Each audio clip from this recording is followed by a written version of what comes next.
यहां पर मेरे पास एक द्विघात व्यंजक है x का वर्ग ऋण 3x ऋण 10 और इसका मैं गुणनखंडन करना चाहता हूं। x धन a गुणा x धन b के रूप में। तो मैं जानना चाहता हूं कि इसके गुणनखंडन में ऐसे कौन से a और b होंगे जो यहां आएंगे। तो यहां चलो इस a को मैं दूसरे रंग से दर्शा देता हूं। तो इसे मैं दर्शाता हूं यहां नीले रंग से, और उसी तरह से यहां b को भी मैं दूसरे रंग से दर्शा देता हूं। तो इसे मैं दर्शाता हूं यहां हरे रंग से। तो यहां इस द्विघात व्यंजक का मैं गुणनखंडन करना चाहता हूं x धन a गुणा x धन b के रूप में। तो चलो देखते हैं। सबसे पहले काम करते हैं कि इसको हम जरा सरल कर लेते हैं, देखते हैं हमें क्या मिलता है। तो यहां पर हम बंटन धर्म का उपयोग करके इसे हल कर सकते हैं। पहले इस x को हम गुणा करेंगे इस कोष्ठक से, फिर इस धन a को गुणा करेंगे इस कोष्ठक से। तो हमें मिलेगा यहाँ पर पहले ये जो x है ये गुणा हो जाएगा, ये गुणा होगा इस कोष्ठक से जो है x धन b, और फिर यहाँ पर ये जो धन a है, ये जो धन a है ये गुणा हो जाएगा इस कोष्ठक से जो होगा यहाँ पर x धन b।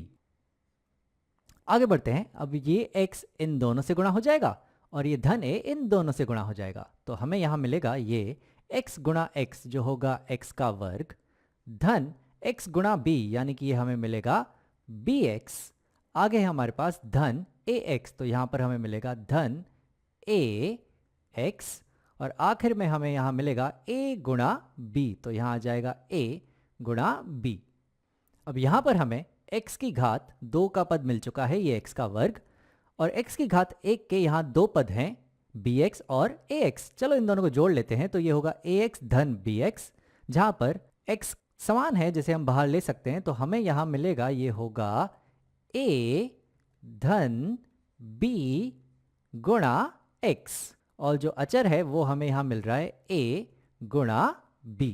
अब अगर हम इस द्विघात व्यंजक की तुलना इससे करें तो यहाँ पर तुम देखो तो x का वर्ग यहाँ पे ऐसा ही है, यहाँ पर है ऋण 3x, यहाँ पर है a धन bx, यानी कि a धन b का जो मान है वो बराबर होना चाहिए ऋण 3 के, और उसी तरह से a गुणा b का जो मान है वो होना चाहिए बराबर इस ऋण 10 के।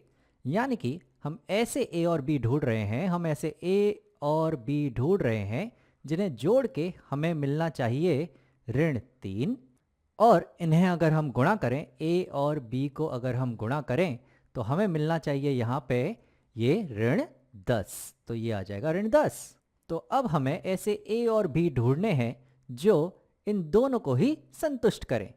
अब यहाँ पर तुम देखो तो यहाँ पर a और b का जो गुणनफल है वो एक ऋणात्मक संख्या है, यानी कि a और b दोनों के ही चिन्ह अलग अलग होने चाहिए, क्योंकि अगर दोनों धनात्मक होंगे तो गुणा करके हमें धनात्मक मिलता, दोनों ऋणात्मक होते तो गुणा करके भी हमें धनात्मक ही मिलता। यानी कि यहाँ पर एक ऋणात्मक होना चाहिए और एक धनात्मक, तभी जाके गुणा करके हमें ऋणात्मक मिलेगा।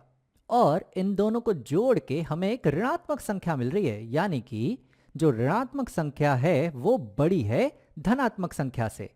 तो हम ऐसे a और b ढूंढ रहे हैं जिनके चिन्ह अलग अलग हों और ऋणात्मक संख्या धनात्मक संख्या से बड़ी हो।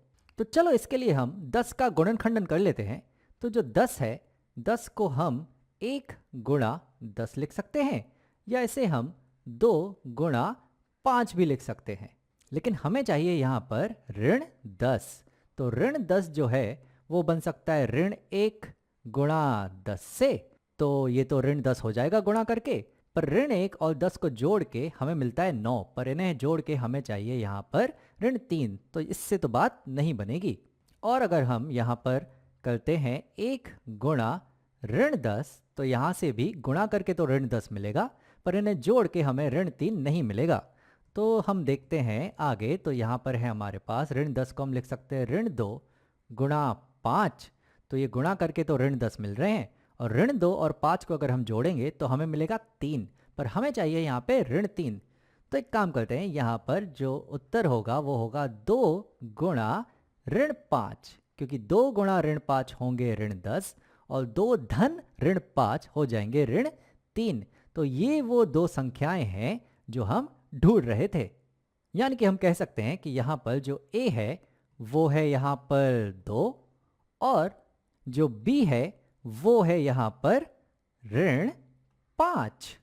तो अब ये जो हमारा व्यंजक था x का वर्ग ऋण 3x ऋण 10, इसे हम बराबर लिख सकते हैं इस रूप में x धन a गुणा x धन b के रूप में, जहां पर x धन a की जगह हम लिख सकते हैं यहां पर 2, तो a की जगह आ जाएगा 2 गुणा x धन b यानी कि x धन b की जगह हम लिख सकते हैं यहां पर ऋण 5।